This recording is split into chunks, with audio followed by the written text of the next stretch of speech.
Whether you're a 20 handicap or you're a +3 handicap, the ball position is one of the most important overlooked fundamentals that is going to help improve where your low point is and also your ball flight goals. That's why if you look on the PGA Tour, every single golfer is meticulous about where they are placing the golf ball in their stance in order to improve their golf swing and to have control and to make a repeatable motion.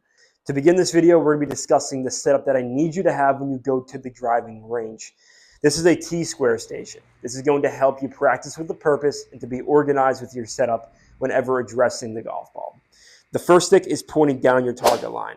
This is to reference your stance, your knees, your hips and shoulders, where your body lines are in response to your target line. The second club is going to be perpendicular to that, which is going to reference where our ball position. You can knock out two birds with one stone by this drill station setup, so make sure next range session you start by setting this up. So lesson number 1 is going to be discussing the width of our stance. This is dependent upon how far the golf shot we are trying to hit. The more close the golf shot is and the less yardage, the closer our stance and the more narrow it is going to be.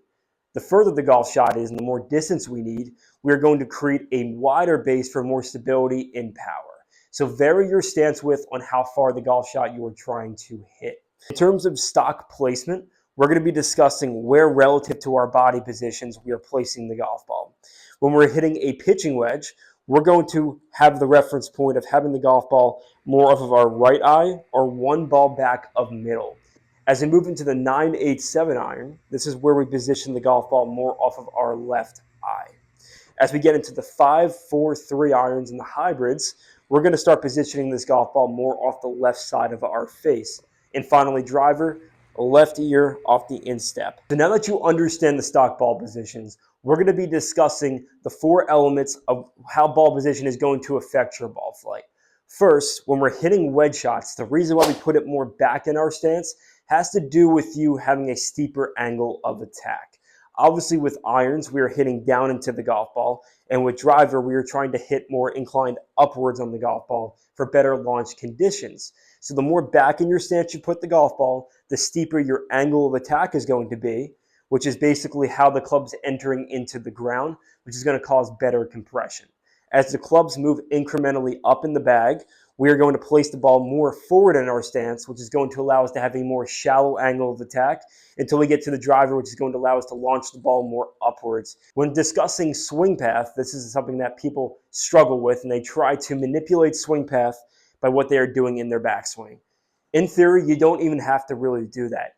You can change where the ball position is relative to your stance in order to improve the elements of your swing path. By placing the ball more back in your stance, this is actually going to cause you to hit the golf ball more earlier in your swing arc, causing a more inside-out path. By putting the golf ball more forward in your stance, this is going to cause you to catch it more later in the arc for a more outside-in swing path, swinging more to the left, also known as outside in. So by altering ball position, you can also improve your swing path.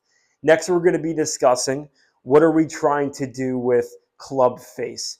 How does placing the golf ball in our stance affect the club face? Basically, what it does is the more back in the stance you put it and the more early you're hitting the golf ball in the arc, the more open this club face is going to be.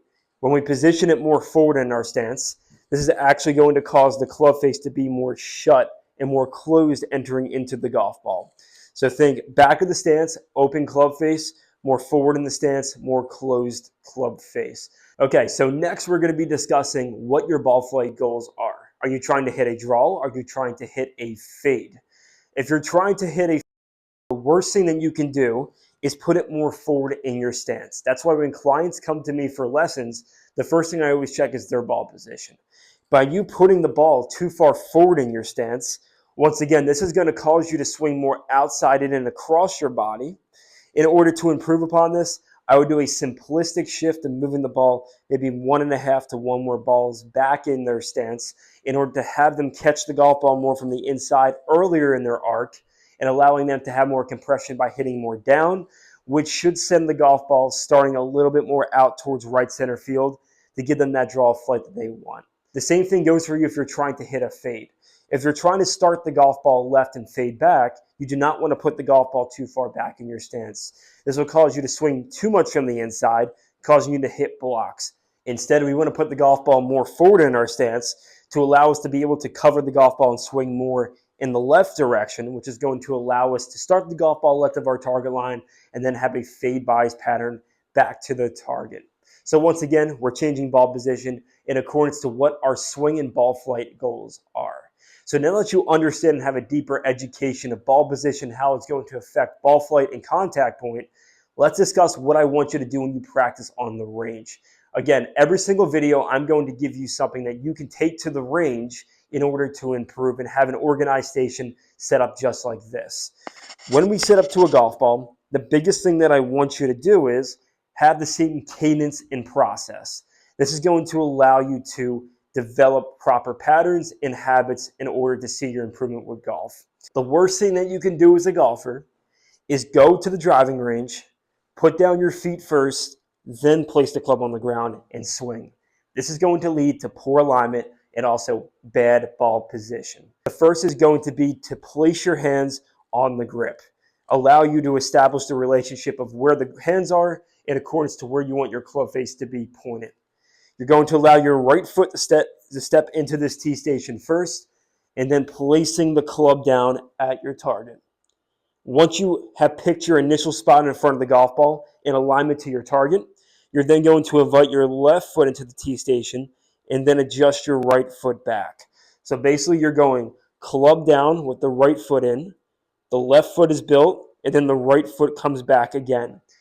Once you get your posture and everything is set in position to where you're sending the golf ball, you're going to take a few waggles of the target, become an athlete, and swing from that position. Try that process the next time you practice, and I can guarantee you're going to have way more consistency with how you strike the golf ball.